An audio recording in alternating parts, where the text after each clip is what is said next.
Deru perang. Waduh. Rusia versus Ukraine. Ada dua perang. Ada dua perang. Pertama tadi Ukraina lawan Rusia. Yang kedua Kristen lawan Mamon, Bang. Kristen lawan Mamon. Menang mana itu? Ini relate juga ya, Mas. Relate juga. Itu sebenarnya sedang terjadi. Sedang terjadi ya. Bahkan nggak usah jauh-jauh. Orang-orang kita juga, Master ya. Gitu ya. Nggak usah jauh-jauh. Tapi nggak ada yang expose yang itu. Tapi nggak ada yang expose ya. Nah, kita mau ngomong yang mana ini?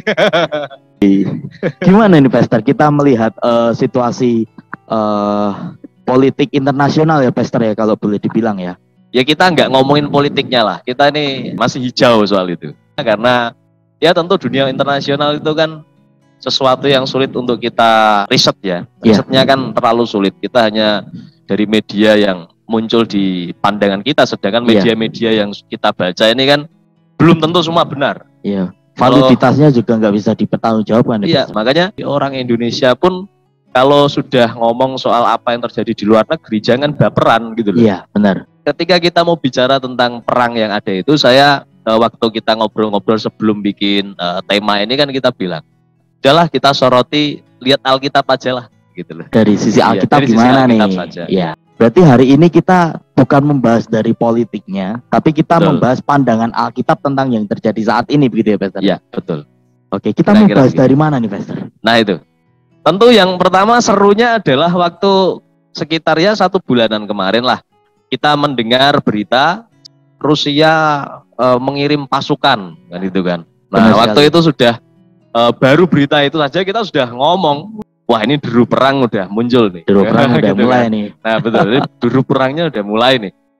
Nah itu kan kenapa kok kita ngomong ada deru perang mulai? Nah itu dasarnya mana sih? Basicnya kita mikir itu Matius 24. Nah ayat 6 coba diperhatikan.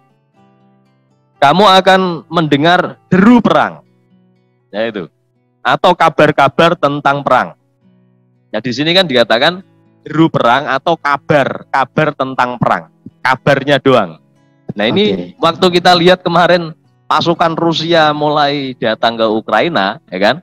Nah itu kita berpikir bahwa wah ini deru perang terjadi, kabar-kabar perang. Iya benar. Ternyata malah lebih jauh dari itu. Ternyata bukan hanya kabar aja. Sampai perang sungguhan.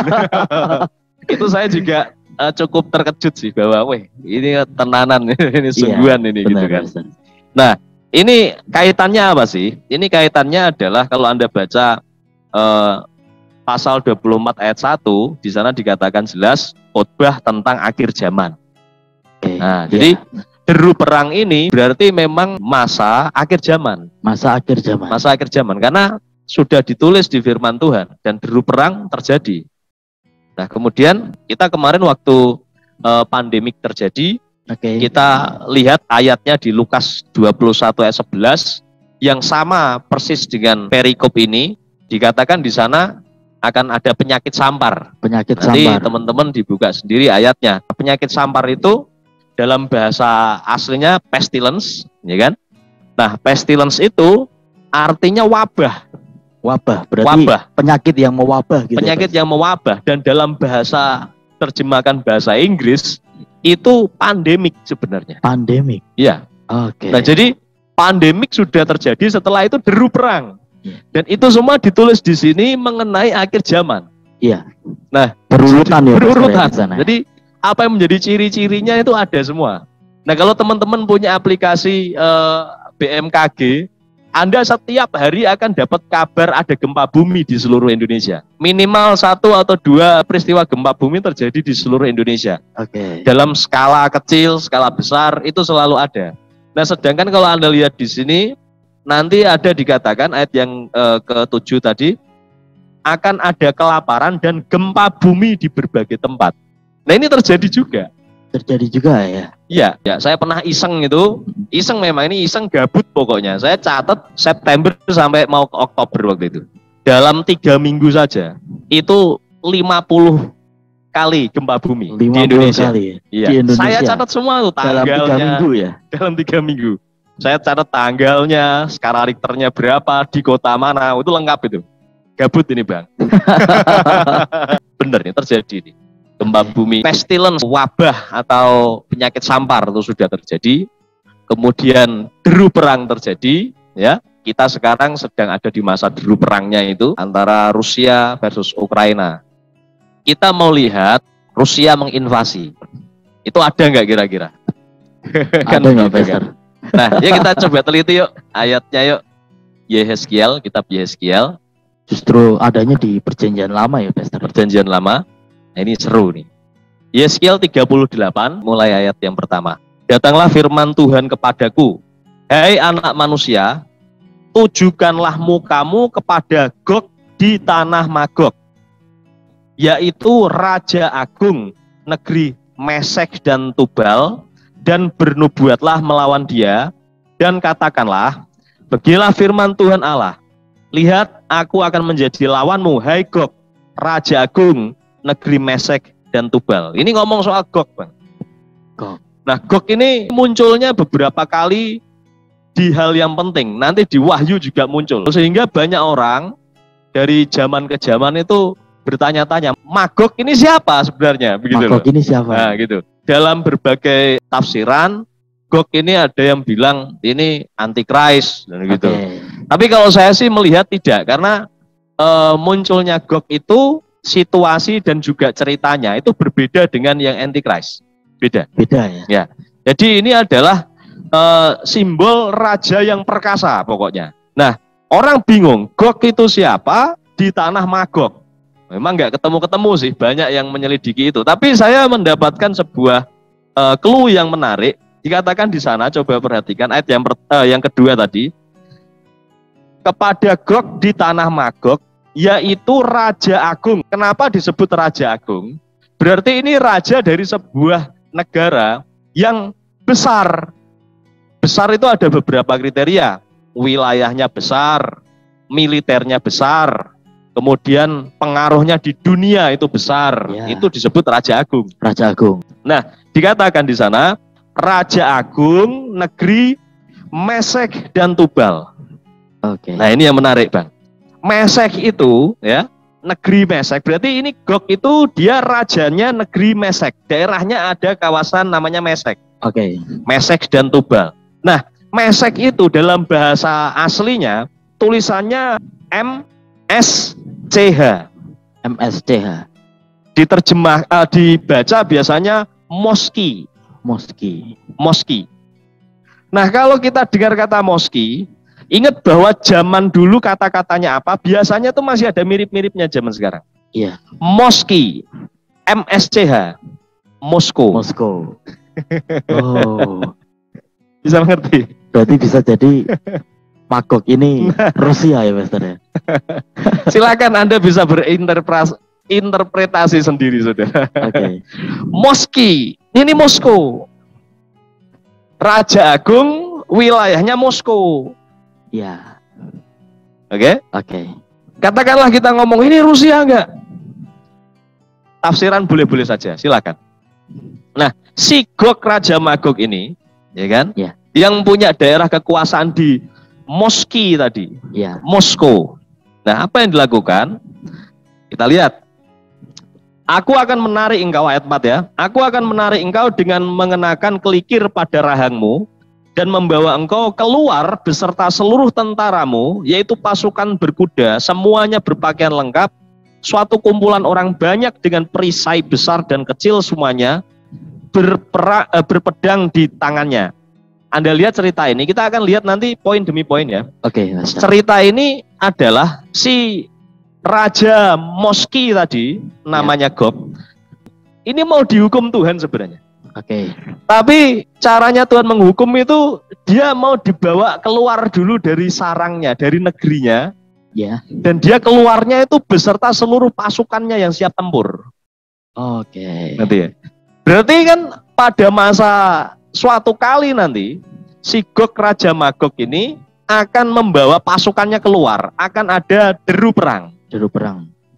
Tapi berbeda dengan deru perang yang kita bahas tadi ya, Pastor. Nah, kita mau tahu sebenarnya, kita mau cek. Tentu saja deru perangnya itu kalau yang tadi ngomong di akhir zaman kan. Iya. Nah, sedangkan apa yang dinubuatkan di sini ini sekali lagi apa berbeda, yang ya? Sudah dinubuatkan, ada penggenapan masa dekat dan ada masa jauh yang final. Oke. Nah begitu loh.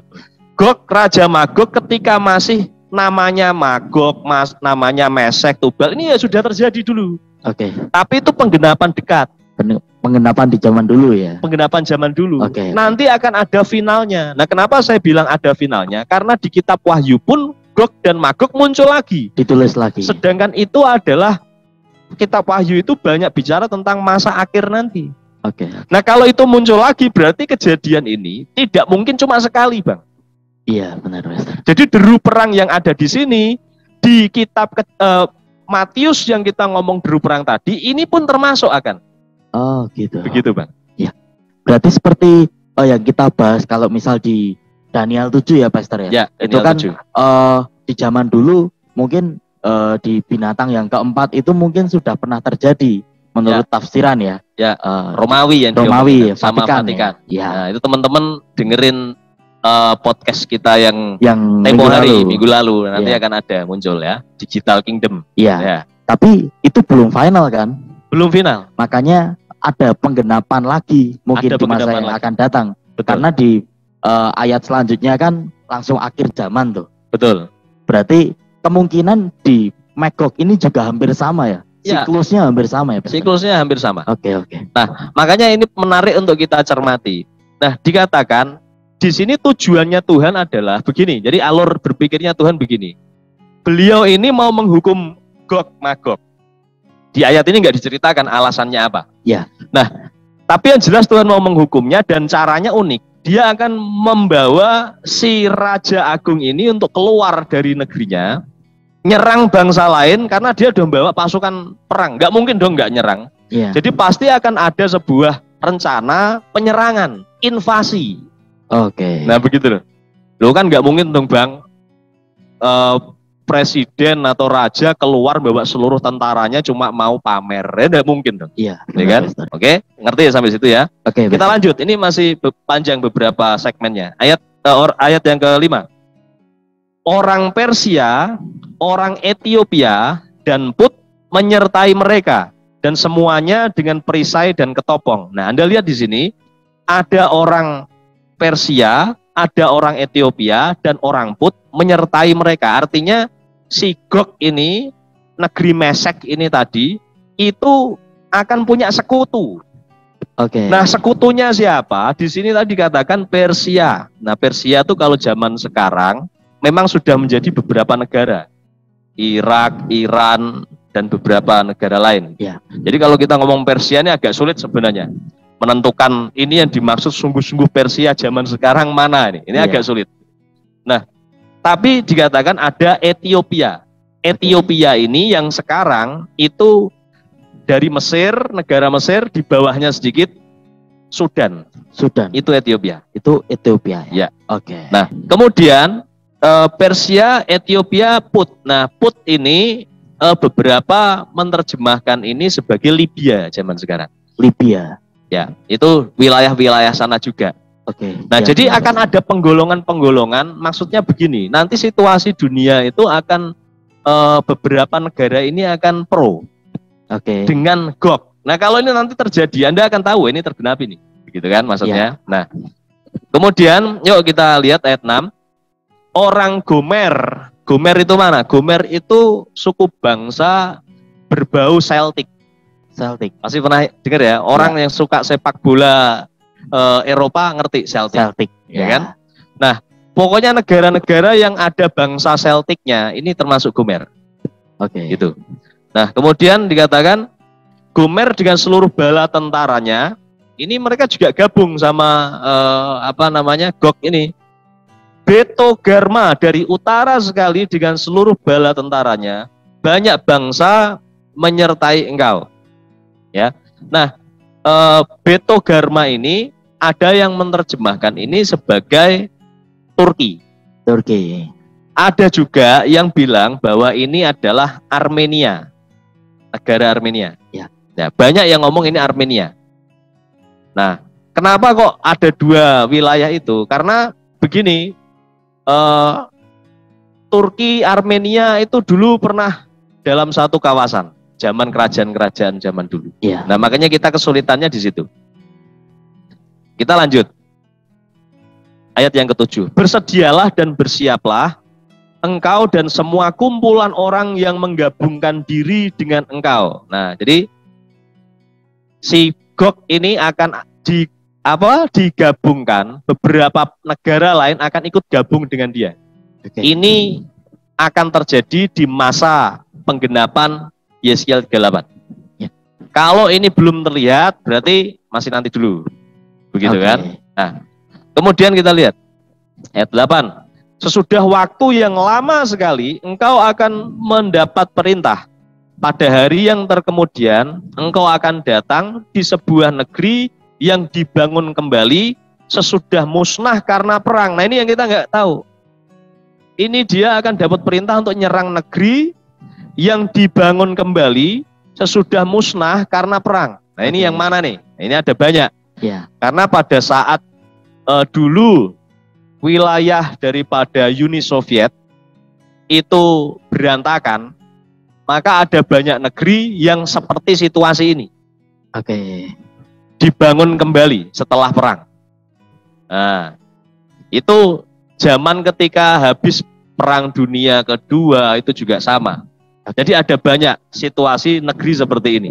Oke? Nah, kita lihat. Nah, ini clue-cluenya kita sampaikan ya. Dan engkau menuju suatu bangsa yang dikumpulkan dari tengah-tengah bangsa di atas gunung-gunung Israel yang telah lama menjadi reruntuhan. Di ayat ini yang di bawah ini ngomong soal bangsa mana? Israel. Israel. Kalau Alkitab nyebut sebuah bangsa yang dikumpulkan dari banyak bangsa, cuma Israel yang begitu, Bang. Ya, Anda boleh sebut sejarah bangsa manapun, ada nggak bangsa yang diporak-porandakan Tuhan disebar ke banyak bangsa, ya kan? Ya. Terus nanti suatu kali akan dikumpulkan lagi, nggak ada ya. Nggak ada kayak gitu. Cuma Israel. Cuma Israel. Aliyah itu ya, Pastor. Aliyah. Balik gitu ya. Betul. Selain Israel nggak ada. Misalkan ngomong tariklah pelajaran sampai ke negeri Cina, karena orang Cina ada di seluruh dunia. Oh iya benar. Cina ada di seluruh dunia. Tapi tidak pernah ada ceritanya ada gerakan dari negeri Cina untuk memulangkan semua orang-orang Cina di seluruh dunia balik ke Cina. Nggak pernah ada. Sekarang aja udah 2 miliar. 2M sekarang ya. Mau dibalikin. Iya, udah padat banget tuh negaranya. Ngapain kan begitu.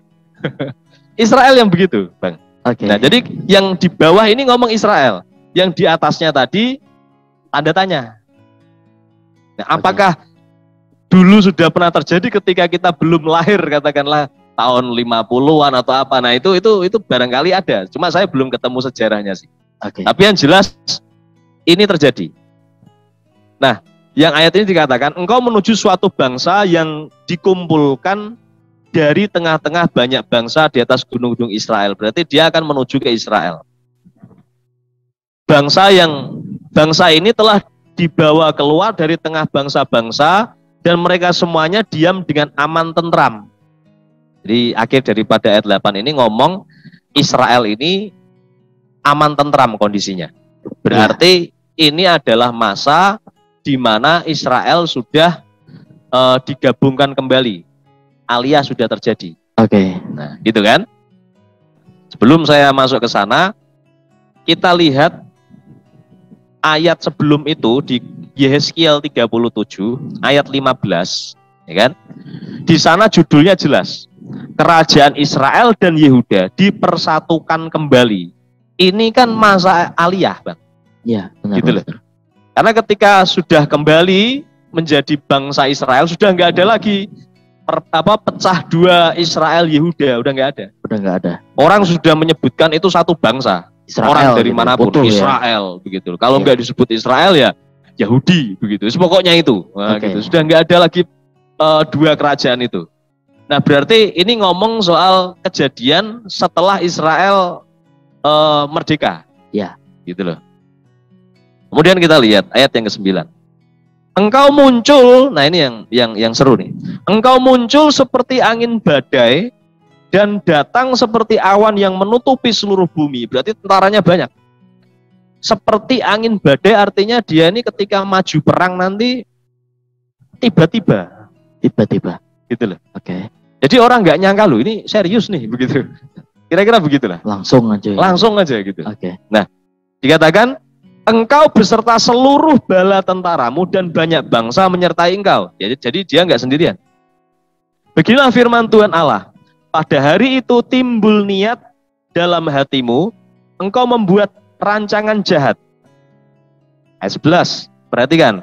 Engkau berkata, aku akan bangkit bergerak menyerang tanah yang kota-kotanya tanpa tembok dan akan mendatangi orang-orang yang hidup tenang-tenang dan diam dengan aman tentram.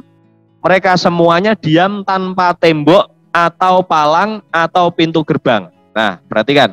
Di ayat 11 ini Bang, akan ada masanya si Raja Moski ini tadi akan menyerang sebuah wilayah yang dikatakan kota-kotanya tanpa tembok. Mereka sedang tenang-tenang, diam dengan tentram, tanpa tembok, tanpa palang. Ini artinya apa? Ini adalah wilayah yang enggak terlalu kuat militernya. Oh iya. Begitu loh. Nah, ini tafsiran kan boleh-boleh saja ya. Hari-hari ini kalau Anda tahu kenapa Rusia menyerang Ukraina, itu kan karena wilayah Donetsk dan Luhansk. Nah, dua wilayah itu kan welcome sama Rusia sebenarnya. Oke. Gitu loh. Mereka menghendaki, ada sebagian yang menghendaki menjadi wilayahnya Rusia. Jadi itu seperti dua kota yang tanpa tembok untuk Rusia. Maka mereka serang itu dulu. Nah, mereka waktu masuk ke sana ada beberapa tempat yang memang tidak dijaga ketat oleh orang Ukraina. Karena Ukraina bukan bangsa yang memang menjaga wilayahnya seketat itu. Jadi umpama ini dinubuatkan sebagai kota atau negara yang tidak terlalu berjaga ketat, misalkan kalau seperti Jepang, seperti China, seperti Korea Utara, itu kan mereka temboknya kuat itu. Ya, istilahnya begitu, karena perbatasan mereka sudah selalu pasangi semuanya, ya, gitu loh. Nah, Ukraina ini enggak. Nah, apakah ayat 11 ini ngomong soal Ukraina? Nah, terutama tadi ya di wilayah Donetsk dan Luhansk. Betul. Ya. Nah, itu adalah wilayah yang tanpa tembok sebenarnya. Nah, menariknya begini, kalau ini terjadi, benar yang dinubuatkan ini finalnya adalah yang sekarang. Ya. Ini kan sekali lagi ya, tafsiranan boleh-boleh saja ya saudara ya. Oke, Pastor. Nah, lihat ayat berikutnya, ini menarik. Ayat 12, perhatikan.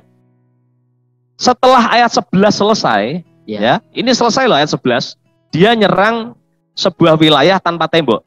Ya. Oke? Ini tuh selesai sebenarnya. Perikop ini tuh diceritakan cuma satu ayat. Penyerangan ini, invasi dari Gog, Raja Moski ke wilayah tanpa tembok. Cuma satu ayat ini. Cuma satu ayat ini. Ayat 12 ini sudah lain, Bang. Udah beda ya. Udah beda. Yuk kita lihat. Engkau bermaksud untuk merampas dan menjarah dan mengacungkan tanganmu terhadap reruntuhan-reruntuhan yang sudah didiami kembali dan menyerang umatku yang dikumpulkan dari tengah bangsa-bangsa. Loh, ini ngomong soal siapa? Israel. Israel. Oh ya. Lain ini. Berarti habis. Kalau kita boleh sebut ya, Pastor ya. Ya. Dengan beberapa ciri-ciri tadi nih. Ya. Kalau di sana kan diam tanpa tembok atau palang atau pintu gerbang. Betul. Kalau kita bisa tafsirkan itu sebagai Ukraina. Ya. Maybe di sini yang 12 ini udah kelihatan nih, karena kan dikumpulkan dari tengah banget bangsa-bangsa. Itu kan Israel. Gitu. Satu-satunya Israel. Langsung beda gitu ya? Langsung beda. Oh, nah makanya kemarin mungkin kalau Bang Host baca ini nggak mudengi ini mana sih? Nah karena ini situasi padat ini sebenarnya. Iya benar Pastor. Situasinya padat. Nah kita kalau tidak ngerti ciri-cirinya, oh ini tuh Israel yang disebut di sini. Oh, iya. Yang ini apa? Nah itu bingung. Oke. Bang, gitu Bang. Boleh sambil minum ya Pastor? Silakan. Supaya kita tidak pusing ya. Kita minum dulu di sana. Ya, ini kan dunia peperangan ini kan dunia persilatan. Nah, harus manggil kawan-kawan kita Kisana. Kisana. Gimana? Lanjut? Oke, lanjut Pastor. Saya lanjutkan. Saya ulangi ayat 12 ya.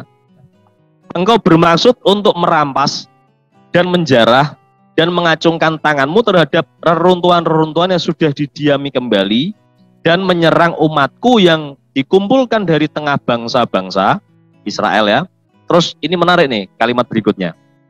Mereka sudah mempunyai ternak dan harta benda dan mereka diam di pusat bumi. Yang menarik yang pertama adalah ingat ya, Israel itulah yang disebut Tuhan tengah-tengahnya dunia. Oke. Pusat bumi ini tadi. Ini Pusatnya, ayatnya. Ya. Makanya ketika Tuhan bilang beritakanlah firman sampai ke ujung bumi. Titiknya kok bisa sampai dibilang ujung, itu kan ada titik awalnya. Awalnya mana? Israel. Israel. Pusat bumi katakan. Pusat Nah, bumi. begitu loh. Itu di sini tadi. Ya, di ayat ini. Nanti Anda kalau misalkan suatu kali ketemu ayat lain yang ngomong soal ada kaitannya tentang lah ini pusatnya mana? Pusat bumi itu Israel. Di mata Tuhan loh. Kalau di mata geografis dan lain-lain ya monggo. Tapi di mata firman Tuhan, pusat bumi itu Israel. Oke, Pastor. Itu yang pertama yang menarik. Yang kedua begini. Mereka tadi dikatakan ya ayat 12 yang akhir itu, mereka sudah mempunyai ternak dan harta benda. Nah ini loh. Kapan Israel akan diserang oleh Gog? Itu adalah saat mereka sudah punya ternak dan harta benda. Artinya apa? Israel sudah bangkit menjadi negara maju, negara kaya, negara yang sudah dikatakan punya segalanya. Oke. Sudah makmur. Sudah makmur ya. Ingat loh, Israel ketika dia merdeka pertama, loh itu nggak gampang loh Bang. Itu baru aja merdeka, langsung diserang sama Mesir kok habis itu kok. Mesir dan negara-negara Arab. Oke. Peperangan berapa hari itu. Nah itu belum punya apa-apa mereka. Bener-bener reruntuhan dibangun kembali itu bener itu. Iya. Gitu loh. Nah sekarang kalau Israel, kita ngomong Israel, militernya nomor 1 itu di Timur Tengah. Iya. Makanya yang lain-lain kan cuma nyentil-nyentil doang itu, nggak ada yang berani ngajak perang sungguhan, kelar mereka. Ngerti soalnya, ini kacau nih Israel nih. Dan Anda tahu di Israel itu teknologinya canggih-canggih itu. Mereka bisa nyulap padang gurun menjadi kebun. Kebun buah dan sebagainya. Oh itu keren lah. Kadang-kadang, nah ini cerita-cerita dari hamba-hamba Tuhan yang ada di sana, itu lewat padang gurunnya itu kadang-kadang ada suara-suara pesawat itu. Nah, kemungkinan besar di bawah padang gurun dijadikan landasan pesawat-pesawat tempur. Di bawah padang gurun. Iya, gitu. Senjata militernya Israel itu seperti di film-film lah pokoknya. Oke. Jadi senjata biologi, senjata yang super-super canggih itu. Okay. Saya waktu itu dengar cerita dari dosen saya soal senjatanya Israel, wah keren-keren, serius. Dan itu banyak yang tidak di-share ke media memang, begitu loh. Nah itu jadi Israel yang sekarang itu sudah masuk kriteria ini, bahwa mereka sudah punya ternak dan harta benda. Nah, apakah ini situasi yang dekat dengan setelah ayat 11 langsung ayat 12? Nah ini loh yang kita bicarakan. Kalau memang ayat 12 ini kan Israel. Iya. Dan kondisi Israel haruslah dalam kondisi sudah makmur. Sejahtera ya negaranya. Sudah sejahtera. Sedangkan sekarang Israel sudah ada di titik itu. Makanya saya tadi bilang ayat 11 ini, siapa kira-kira negara di ayat 11 ini ya? Kalau ini dekat dengan kondisi ayat 12 di mana Israel makmur, jangan-jangan ayat 11 ini adalah Ukraine yang sekarang. Oh gitu. Soalnya ayat 12 udah posisinya udah mapan gitu. Sudah siap ini udah ayat siap 12. Ya. Jadi bisa jadi ya kan investor ya. Bisa jadi yang diomongin di ayat 11 ini adalah Ukraine ya. Ya itu dia. Kita menafsir begitu, tentu saja tafsiran boleh saja, sah-sah saja. Karena boleh Tuhan malah boleh enggak, tergantung kita betul. nguliknya gimana ya Pastor ya. Betul. Ingat Tuhan itu sendiri yang bilang pohon ara akan berbuah atau enggak kamu ngerti kok. Masa akhir zaman enggak ngerti kamu. Enggak bisa menafsirkan itu. Justru Yesus sendiri yang yang ngajari kita untuk menafsir. Jadi asik aja kita menafsir ini. Dan kalau seandainya benar, kenapa kita ngomong ini Ukraine? Karena ayat 12-nya sudah siap, sudah matang.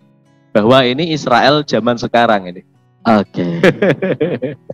Ingat ya Bang, kalau beneran ini, yang kita omongan ini bener nih ayat 11 Ukraine, maka nanti siap-siap habis ini, entah beberapa lama ke depan, entah 1 tahun, 2 tahun, 3 tahun. Ya nggak tahu, ini nggak disebut masanya. Iya. Tapi setelah itu, Rusia versus Israel. Itu perang besarnya di situ. Perang besar. Kira-kira sampai di sini aja lah kita ngomong ini. Oke. Pertanyaanku ini, kan tadi kan dijelaskan panjang lebar banget tentang ciri-ciri yang relate di Alkitab sama di dunia nyata seperti itu. Apakah salah satu contoh Gog dan Magog kalau di sekarang itu apakah ada kaitannya dengan paham komunis?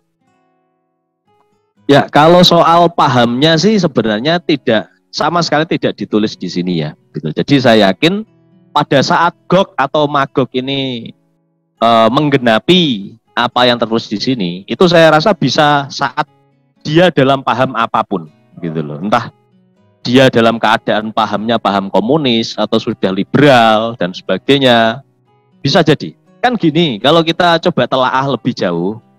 Tadi kan clue-nya bahwa dia Raja Agung. Otomatis ini pemimpin bukan pemimpin negara biasa. Kalau per zaman ini, masa kita bicara ini, tahun 2022, yang masuk kepada kriteria Raja Agung itu kan hanya beberapa negara. Contoh, yang pertama, Rusia itu adalah kekuatan militer kedua di dunia. Rusia. Jadi salah satu yang bisa disebut Raja Agung itu Rusia. Salah satu ya, kenapa? Karena dia kekuatan militernya nomor 2 di dunia, wilayah kekuasaannya, daerahnya, ya bayangin, itu 9 kalinya Indonesia loh. Iya, betul. Nah, disebut Raja Agung itu kalau begini, militernya kuat, ekonominya juga kuat. Nah, Rusia termasuk ekonominya kuat di Eropa. Daerah kekuasaannya luas, ekonominya bagus, militernya number 2 in the world. Tuh, kan udah. Bisakah disebut sebagai Raja Agung? Bisa, masuk. Oke. Raja Agung lainnya siapa? Amerika pasti. US. Dia polis atau polisi dunia. Semua negara dengerin dia. Entah dengerinnya itu habis itu memaki-maki atau pro ya. Pokoknya semua sana. Kiblatnya di sana. Kiblatnya sana. Nah, itu otomatis pemimpin Amerika itu termasuk kriteria Raja Agung. Ya kan? Yang ketiga itu adalah Presiden China. Ya. Ya, Cina itu ekonominya number 1 sekarang di dunia. Iya. Kemudian kalau Anda tanya militernya bagaimana, saya lupa peringkatnya ya. Oke. Untuk kekuatan militer secara senjata dan sebagainya. Tapi kalau jumlah pasukan, dia yang terbanyak di dunia. Karena masanya juga MM-an ya, Master ya. Anda bisa ketawa lah dengar ini pokoknya.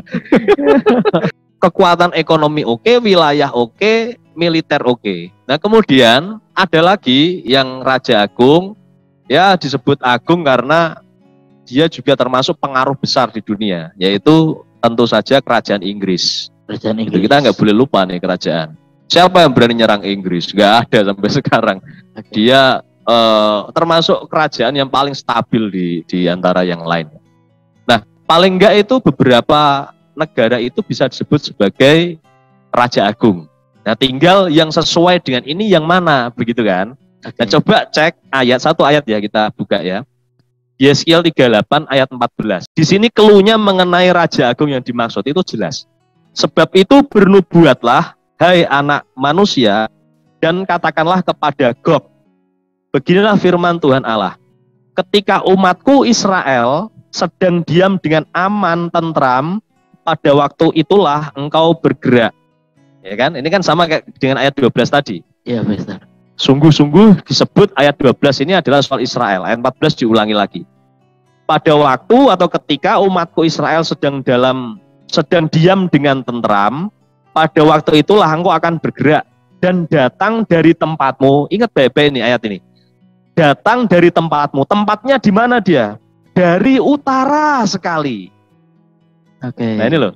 Jadi Raja Agung yang disebut di sini adalah Raja Agung yang tempatnya dari utara sekali dibandingkan Israel. Karena ini kan nyerangnya ke Israel dan Tuhan bilang dari Israel itu si Raja Agung ini dari utara sekali. Berarti ini utaranya Israel dan utara sekali artinya yo paling utara. Oke.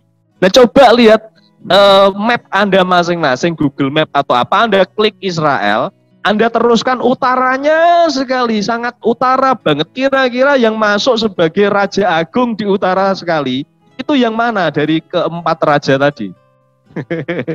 Silakan dicek. Jadi biar Anda mantep, begini caranya untuk ngecek firman Tuhan itu begitu, saudara. Ya, apa? Moskow. Nangkap sekarang? Oke. Jadi kenapa saya kok dari tadi sejak awal kita podcast, saya seolah-olah kok mencurigai si Gog ini adalah Rusia. Ya karena ini, Bang. Karena dia adalah Raja Agung yang dari Israel itu utara sekali. Kalau Anda cek map, sebelah utara daripada Israel yang paling atas yaitu Moskow. Moskow. Wih, mantap. Betul kan? Paling utara sendiri Moskow katanya yang ngecek. Nah itu silakan mau dikomentari bagaimana yang ini. Jelas di sini. Dari utara. Kalau dari barat nggak mungkin ya, Pastor. US ya. Tulisannya kan, utara ya. Betul, ini utara sekali kok. Dan otomatis ada juga yang ngomong, lah ini kalau utaranya dari utaranya Indonesia gimana? Loh ya itu nggak nyambung. Ini tadi ngomong soal umatku Israel kok. Iya, gitu. benar. Berarti ya dari utaranya Israel, begitu loh. Yang Kak Rinto jelaskan tentang suku apa ya tadi ya, sing orang-orang Finlandia tadi loh. Nah, Celtic ternyata di peta ini pun daerah terdekat satu Finlandia, terus Latvia, Lithuania, Belarus yang sukunya suku tadi, suku-suku Celtic semua. Iya betul. Jadi di dekatnya Rusia ke bawah atau ke istilahnya mana ya, ke baratnya itu kan daerah Celtic semua itu. Celtic gitu. Ya, Celtic. Jadi negeri Celtic, Balkan, nah itu kan ke situ semua. Ya saya nggak tahu di belakang peperangan ini sikap mereka gimana. Kalau sikap mereka pro, ya itu berarti sudah tergenapi ini, gitu loh. Kan yang kita kurang dengar kan sikap negara-negara lain, gitu loh. Yang muncul di media kan sikapnya negara-negara yang menentang kan memang kan, gitu. Yeah. Tapi bagaimana pernyataan presidennya atau pemimpin negaranya dari negeri-negeri Celtic, Balkan, kemudian yang kita omong tadi ada Armenia, ada Libya, ada Sudan, itu kan kita nggak dengar. Ya kan? Ada kabar. Mungkin kitanya yang nggak update juga bisa, tapi barangkali memang media merasa itu nggak menarik sehingga tidak disampaikan. Juga bisa, begitu loh. Tapi yang jelas akan ada masa di mana negara-negara yang disebut tadi ini akan pro sama Gog, Raja Moski tadi. Oke, terima kasih Pastor untuk firman Tuhan, untuk bincang-bincangnya tentang hari ini ya Pastor, tentang Rusia versus Ukraine ini. Tadinya kita cuma bisa ngelihat ini dari pandangan media ya Pastor ya. Tapi kita bisa ngulik firman Tuhan bareng-bareng, kita bisa dijelaskan secara terperinci hari ini. Kita bisa ngelihat pandangan dari Alkitab tentang Yeskel 38 yang tadinya ketika membaca, Magognya mungkin oke ya, karena kan udah dikasih clue tuh kemarin ini Rusia nih. Tapi untuk ke bawahnya, wah susah ini Pastor. Tapi thank you sih, cukup membukakan ya untuk hikmatnya Pastor. Oh iya ternyata gini ya cara memahaminya begitu Pastor. Iya betul.